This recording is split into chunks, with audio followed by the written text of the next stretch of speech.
we are at The Other View Now. We were actually here just for tea and scones. Yes, we're here to focus on getting Donald Trump elected for President of the United States. We decided to share our conversation with others, hopefully to bring a message of hope and positivity toward the campaign to elect Donald J. Trump.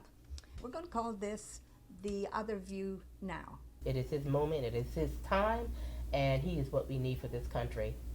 Would you agree?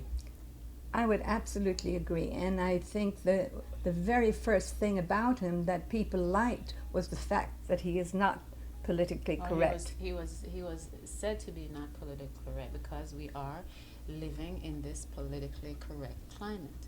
And so the question is, we're talking about, where did it start? Why did it start? Where is it going? And who are the people who have introduced this political correctness that I think is wreaking havoc in our personal lives, political life, and of course now with this campaign and Donald Trump? Well, the way I see it is that the progressives of our country are the ones that introduced the political correctness to us. It's trying to control us. It's trying to tell us what to do. It's trying to tell us who we should have as friends, where we should go, everything. They're trying to control the entire agenda, and we don't want that. The we's are Cherie, Alice, and Lena. We do not want that. We want a new vision for America. We want a new direction for America, and we want Donald Trump to be president. And we're speaking hopefully for the rest of this great big country of ours. Even now, as we speak, the concept of political correctness has gone deep within our Constitution, deep within, they're trying to use it to even overturn our Constitution. Just recently, Loretta Lynch came out and wanted to, when they release the 9/11 tape, they have redacted. Yeah, she did edit it, and then it came. Things that were said. And this is due to the whole political correctness thing. Why are they being so political correct? They're afraid of offending a particular group of people, and that's what Trump is talking about. It's way, way more than that. If you look at any issue in affecting our country, from national security to whatever, political correctness creeps into it. Only today in the Wall Street Journal, there's a headline, I'll show it you right now, and it says, in Afghan war, U.S. troops must ask, is it okay to shoot? The rules of engagement have been changed. So now our troops go out there to defend us. They put their lives on the line, but they're really targets because they cannot fight the way they train. So that's just one aspect of it. Well, the way I see it is this.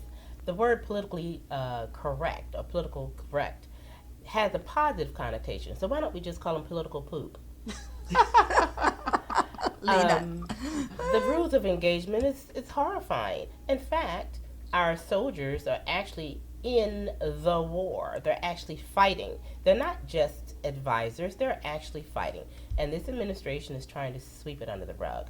But you go, girl, and you don't let them do it. You don't let them get away with not letting the public know what's really happening in Afghanistan and in Iraq. We used to talk about years ago about creeping socialism. Well, it's crept up on us really, really fast, and it's even beyond socialism because it takes us into the realm of mind control. The chairman in Virginia of the Trump campaign, Corey Stewart, says a thing that really resonates with me. He said, for the past 20 years or more, the American people have been silenced, and that's exactly how it is. Even now, how many people do you find, you say, are you a Trump supporter? And they almost whisper because they're afraid. This is what our society has come to. And it all goes back to the progressives. It all goes back to the Saul Alinsky, Rules for Radicals. I would recommend that everybody read that, and they will find out exactly what Hillary is all about, exactly what this administration is all about, and everything that has been taken from us. Mr. Trump is the right man for these times, the only man with the courage to change things. Also, I want you to make sure you go out and get The Art of the Deal by the new coming President Trump.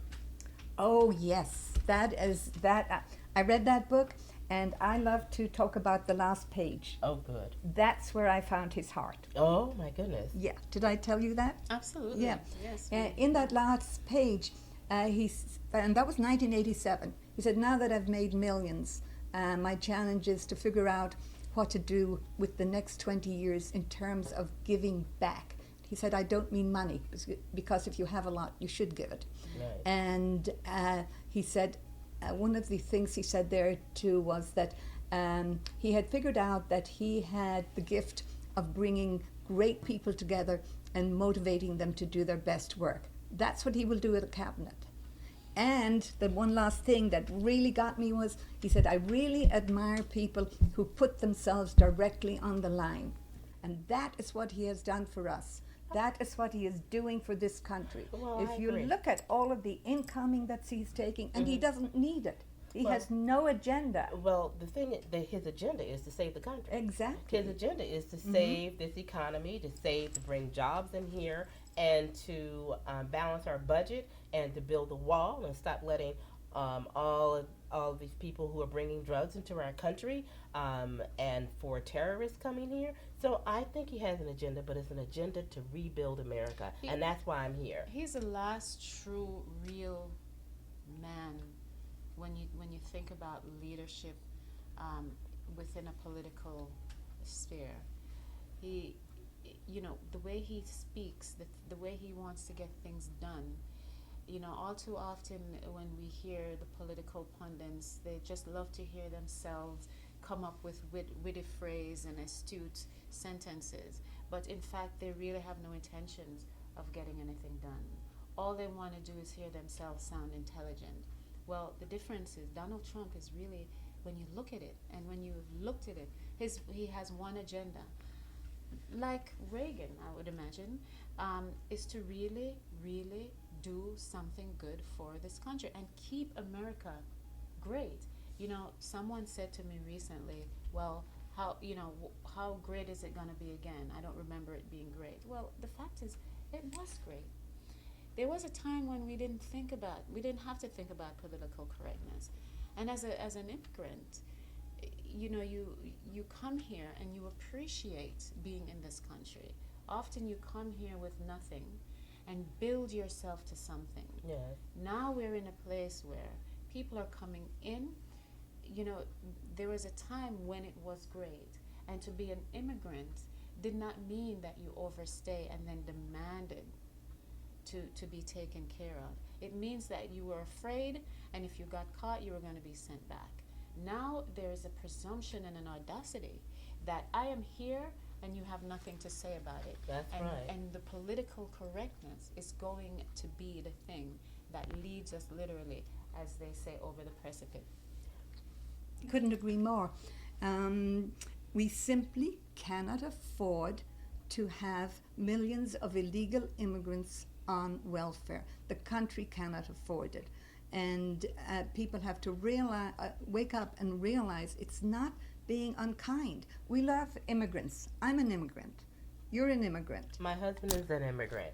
Exactly, exactly. But we want immigrants who come here legally, who contribute to the country, and most of all, who assimilate. I'm Irish born. I lived all over the world, and in living all over the world, by the time I reached the United States, I really appreciated what this country has to offer. It's true. And what is wrong with that? What is wrong with wanting to have a peaceful integration? What into is this wrong country? with putting America first? Absolutely. Is the question. What What is is wrong wrong with with that? putting Americans first?